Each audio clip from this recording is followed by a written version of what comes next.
Hey, what's up? Welcome back din sa ating channel, It's Bobs TV. Alright, so tayo nagbabalik ulit mga babayan para sa isa na namang reaction video at yun ay pag-uusapan natin ng mga balitang ating nakalap, no? At ito ay mula dito sa channel ni Philippines Trending News. Sa mga hindi pa nakasubscribe sa channel ni Philippines Trending News, nandyan sa ibaba ang link mga babayan at supportahan po natin ang kanyang mga video uploads. At sabi nga po niya dito, no? Grabe ang utos ng China. Pinasok na ang Pilipinas. Buong mundo umalarma na. Alamin natin yan at pag-uusapan. Pero syempre bago ang lahat, please don't forget to subscribe. Pakilike na rin po ang ating video ngayon. At syempre, don't forget to click ang notification bell para ma-update kayo sa mga latest video uploads natin. Alright? So huwag na natin patagalin. Umpisahan na natin to. Let's go! Samantala, tinataya naman na aabot sa 2 milyong piso hanggang 3 milyong piso ang halaga ng pinsala dulot ng pambobomba ng water cannon ng China Coast Guard sa Philippine Coast Guard vessel na BRP Bagakay. Ito Grabe mga babayan, no? Ganong kalaki yung damage, no? Na na-inflict ng China doon po sa ating mga barko dahil po sa kanilang ginawang pagwa-water cannon, no? Kagaya nga po nung sinasabi natin noong nakaraan, mga babayan, no? Na walang ibang intention itong China kundi sirain po, no, yung ating mga assets sa kanilang paggamit ng mga water cannon po na yan. Diba? Kung mapapansin ninyo, talagang kung tirahin nila yung mga barko natin, lalong-lalo na yung mga radar system. No, hindi po mura yung mga yan. Milyon-milyon po halaga ng mga radar system na yan. Diba? Dati yung before, radar system yung tinira. Ngayon, radar system na naman yung kanilang tinira. Doon po sa Oneida May 4, halos sa akin po, no? Yung barko na Oneida May 4, mga kababayan, ganyan kalaki, no? Yung damage na nai-inflict ng China diyan po sa ating mga assets. 'Di ba? Diyan po sa mga barko natin, no? Kaya siguro panahon na para maglagay na talaga rin tayo ng water cannon bilang pang-depensa lang, mga kababayan. Pang-depensa lang natin, no? Kung sakaling gagamitan tayo ng ganyan ng China, di gamitin din natin, no? Yung water cannon, pandepensa rin natin. Diba? Hindi naman kasi po pwedeng palagi nilang ganun. Diba? Ito ang inihayag ni Philippine Coast Guard Manila Acting Commander Commodore Arnaldo Lim sa media sa arrival ng BRP Bagakay sa May Cunanan Wharf. Inaasahan niya na ang gobyerno din ng Pilipinas ang sasagot sa pagkumpuni ng mga nasirang parte ng barko. Ibinahagi din ng opisyal na direktang tinamaan ang LED panel ng BRP Bagakay na ginagamit niya sa pag-welcome at pagbibigay din ng babala na hindi maaaring mangisda sa isang lugar. Nang bombahan nga ng matinding pressure ng water cannon ng China at lubos itong nasira. Sisimulan niya ng Coast Guard Commander Fleet ang pagkumpuni sa barko ng Philippine Coast Guard sa lalong madaling panahon. Sa kasalukuyan, nakadaong na ang BRP Bagakay sa may Pier 13 yan sa Manila South Harbor. Abay, gumamit ang China Coast Guard sa kauna-unahang pagkakataon ng nakamamatay na high-pressure water cannon sa 2 barko ng Pilipinas habang ito ay nagpapatrolya at nagsasagawa ng resupply mission para yan sa mga mangingisdang Pilipino na nangingisda dyan sa may bahagi ng Panatag Shoal. Ayon kay Philippine Coast Guard spokesperson for the West Philippine Sea, Commodore J. Tariela, gumamit ang China Coast Guard ng jet stream pressure sa pagbomba nga ng water cannon na sobrang napakalakas na sumira nga sa steel railing at nayupi ang frame ng canopy sa barko ng Philippine Coast Guard at BRP Bagakay. Dahil din sa tindi ng naturang pressure ng tubig o itong water cannon ng China, nasira itong heating, ventilation at air conditioning, maging ang electrical navigation at radio system ng barko ng Bureau of Fisheries and Aquatic Resources na BRP Bancao. Sa kabutihang palad naman, walang mga Pilipino crew at mga mamamahayag na Pilipino at dayuhan na kasamang lulan nga ng mga barko ng Pilipinas ang nasugatan sa naturang agresibong pag-atake ng China Coast Guard noong nakalipas na Martes.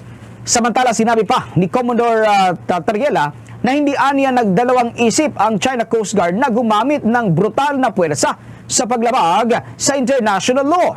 Bagamat hindi pa aniya ito may tuturing na armadong pag-atake dahil water cannon lamang ang ginamit ng naturang China Coast Guard. Matatandaan naman na una nang sinabi ni Pangulong Ferdinand Marcos Jr. na maaaring i-invoke ng Pilipinas ang Mutual Defense Treaty nito sa Pilipinas kapag napatay ang isang Filipino sailor o miyembro ng militar sa pinagtatalunang karagatan sa kabilang na riyan, ito nga bahagi ng West Philippine Sea. Okay, so yung mga babayan, no, may invoke ang Mutual Defense Treaty pagka may namatay. Okay? Pero huwag na sana nating antayin pa, no, na dumating sa ganong sitwasyon tayo. No? Hanggat maaari sana sa umpisa pa lang, no, ay pumapalag na tayo diyan sa ginagawa na yan ng China. No, sa umpisa pa lang, ipakita na natin, no, na kaya natin silang palagan. No, ngayon pa lang, 'di ba? Kaysa aantayin pa natin, no, na merong mangyaring ganong sitwasyon. 'Di ba? Buhay na po 'yon, no? Para lang ma-invoke yung Mutual Defense Treaty. 'Di ba? Hindi na sana natin dapat antayin pa yung mga ganong pagkakataon, no? Kung magagawa ng gobyerno natin, no, o makakapagawa tayo ng isang way, no, para makabawi dito sa China, 'di ba? Eh gawin na natin ngayon, no? Hindi 'yun siguro puro protesta tayo dahil talagang tayo, no, yung naaapektuhan, 'di ba, sa ginagawang pangaharas na 'to ng China. 'Di ba? Imagine ninyo katubigan natin 'yan pero wala tayong magawa, no? Dapat nga baliktad yung sitwasyon eh, 'di ba? Dapat tayo ngayon nagwa-water cannon sa kanila. 'Di ba? Ipakita ng gobyerno, ipakita ng Pilipinas na tayo, no, ang may-ari diyan. Tayo dapat ang nasusunod diyan, 'di ba? Tayo dapat yung nagbabantay diyan sa ating EEZ. Hindi dapat itong mga barko ng China na 'to. Okay? Sa ilalim ng Mutual Defense Treaty na nilagdaan noong taong 1951, nagkasunduho ang Pilipinas at ang Estados Unidos na sumaklolo sa isa't isa sakali mang magkaroon ng armadong pag-atake sa mga sasakyang pandagat ng mga tropa o sasakyang panghipapawid ng Pilipinas sa nasabing mga karagatan. Happy sila dyan. Kasi nakukwento na yung mga totoong ganap dyan sa West Philippine Sea. Binalita rin kanina. China used very fatal water cannon pressure in latest assault. Fatal na raw yun. Buti nga raw walang tinamaan eh. Sabi ni Tariela, if we are going to look at how it bent the railing of the Philippine Coast Guard vessels because of the water cannon, obviously that would be very fatal. Kasi nakakapagbaliko nga ng bakal eh. Kahoy nga nababali. He earlier mentioned over a radio DWPM that the water cannon assault is the latest humanitarian mission was more fatal compared to previous incidents. So kasi nung last time, kahoy lang. So syempre hindi nila kailangan i-adjust yung pressure. ng water cannon. Pero ngayon dahil bakal na ang target nila, kailangan taasan nila 'yan. Oo. Pero hindi naman makakasira yan nung katawan ng barko. Hindi naman. Hindi makakasira yan ng katawan ng barko. Although, doon sa mga medyo weaker parts, like yun nga, yung railing, yung mga plastic parts ng radar, and everything, yun, masisira yun. Ito yung balita tungkol dyan. Kahit ilang beses pang banggain at bombahin ng tubig ang mga barko ng Pilipinas, hindi raw magpapatinag sa China ang Philippine Coast Guard. Nasa frontline ng balitang yan, si Gio Robles. Ito ang saktong kuha ng News 5 nang bumangga ang barko ng China Coast Guard o CCG sa BRP Dato Bangkao ng Bifar. Nangyari yan bandang alas 11 ng umaga nitong Martes o 10 nautical miles southeast ng Scarborough Shoal. Ramdam sa video ang lakas ng impact ng paggitgit ng CCG vessel. Halos matuklap din ang pintura sa barko ng CCG. Eugene, hawak! Sa isa pang video, maririnig ang paglagitgit ng mga bakal sa dalawang barko. Bandang tanghali naman ang dumikit ang Chinese Maritime Militia vessel na ito na tuluyang bumangga sa barko ng Bifar. O bumangga! 3 beses binangga ng mga barko. Alam nyo, naisip ko lang naman, hindi pa pwede kaya lagyan ng metal stud yung gilid ng mga barko natin. Bawal ata, bawal. Yung maliliit lang na metal stud, di ba? Para kapag binangga mong ganun, pak! Oh, may dent, bigla. Naisip ko lang naman, baka pwede, no? Ewan ko lang. Di ko sure kung legal yon or whatever. Pero, actually, bawal yun. kahilig lang bumangga eh. Imagine kung may metal stud yun na nakaumbok na gano'n. Di ba? Tapos kahit hindi yung pangkalawit, kahit hindi na hook. Kasi pag hook, didikit yung barko eh. Wag nang gano'n. Ano lang, metal stud lang, patusok lang na gano'n, cone shape, na matalas yung dulo. Tapos, pag dumikit na gano'n, hindi siya sasama, syempre, kasi cone shape lang naman siya eh. Pag gano'n, pak, tapos bibitaw na ganyan, or pag kumayod pang gano'n, o di, ang haba nun. Sira ang structural integrity ng barko. Naisip ko lang, baka lang, ewan ko lang, Mad Max yan. Bawal yung Sabi ganun. ni Bong, Coach Mad Max yan. Parang gano'n. Baka lang naman. Pero bukas sigurado ako sira tong barkong to ng China. Joke lang yun, Magnus. Ko naman masyado man sineryoso. Nagjo-joke lang kami. Ano ba? Kalma lang.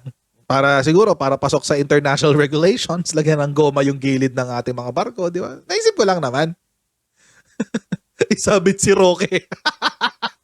Isabit daw si Roque para Mad Max style. Wala lang. Naisip ko Loko, lang naman. Tuloy natin. Barko ng China ang BRP Dato Bangkao. Sinabayan pa yan ng pambobomba ng tubig ng China. Sa pool sa video na ito mula sa Philippine Coast Guard ang malakas na buga ng water cannon. Yung flag, pinupuruan yung flag. Gusto lang binayo ng malakas na bagyo ang mas maliit na barko ng BIFAR. Lakas! Ayun, lakas! Pero bakal yan. Kung BIFAR ang tatanungin, sadyang balak palubugin ng mga barko ng China ang BIFAR vessel. Bago nito, walang tigil ang palitan ng radio challenges. Nagbabala pa ng final warning ang China Coast Guard. One more time, warning. You must leave this sea area immediately. Otherwise, you will take full responsibility for the consequences resulting. Agad naman yan sinagot ng BIFAR. You are inside the exclusive economic zone of the Republic of the Philippines. You must stay clear of our route and please review your chart. Over. Nang humupa ang tensyon, tumambad ang mga sira sa barko ng BIFAR. Nayupi ang gilid ng barko ng BIFAR at maging ang railings nito. Nasira rin ang port side navigational line o ilaw ng barko. Ayon sa Philippine Coast Guard, isa sa ilalim sa assessment ang ibang navigational features ng BIFAR at PCG vessels na posibleng napuruhan sa tindi ng banggaan at water cannon. Kabilang dyan ang radar, antena at ibang navigational features ng barko ng BIFAR. Dagdag Diba? pa ng Philippine Coast Guard, kapansin-pansin na mas agresibo ngayon ang China. This is the first time that we can say that the Coast Guard vessel has been subjected to a direct water cannon. Despite of all the provocation of the Chinese Coast Guard, our Coast Guard vessel and BIFAR remains to be there. This goes to show that we're not going to be deterred. Hindi rin daw bibigyan ng Pilipinas ng rason ng China para magpadala ng kanilang mga barkong pandigma sa Scarborough Shoal. Kinumpirma rin ng PCG ang bagong floating barrier na inilatag ng China sa bukana ng Scarborough. Nangangambang BIFAR na gawing permanente ng China sa lugar ang harang. Natuloy kagabi hanggang kaninang hapon ang pamamahagi ng libreng diesel sa mga Pilipinong bangingista. Hindi na pinilit ng BIFAR at PCG na makalapit sa Scarborough para sa kaligtasan ng lahat. Nagbabalita mula sa Frontline, Gio Robles, News 5. Bumuhos naman ang pagkondena ng iba't ibang bansa sa muling pambobomba ng tubig at pagbangga ng China sa mga barko ng Pilipinas. Nasa frontline ng balitang yan si Camille Samonte.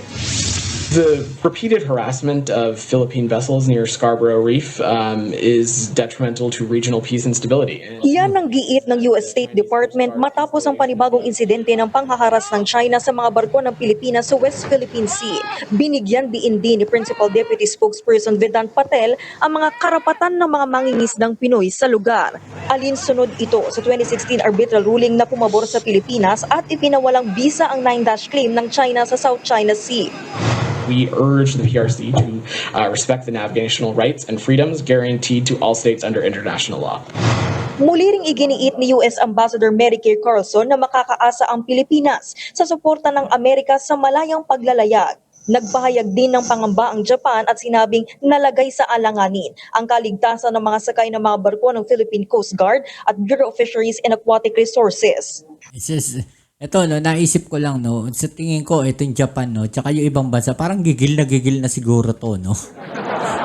Parang isip siguro nila, no, kung kami nandiyan sa sitwasyon na yan, nakatikim na sa amin yung mga barko ng China na yan, no. Nananawagan ang mga British at French ambassador na respetuhin ang UNCLOS at 2016 arbitral ruling.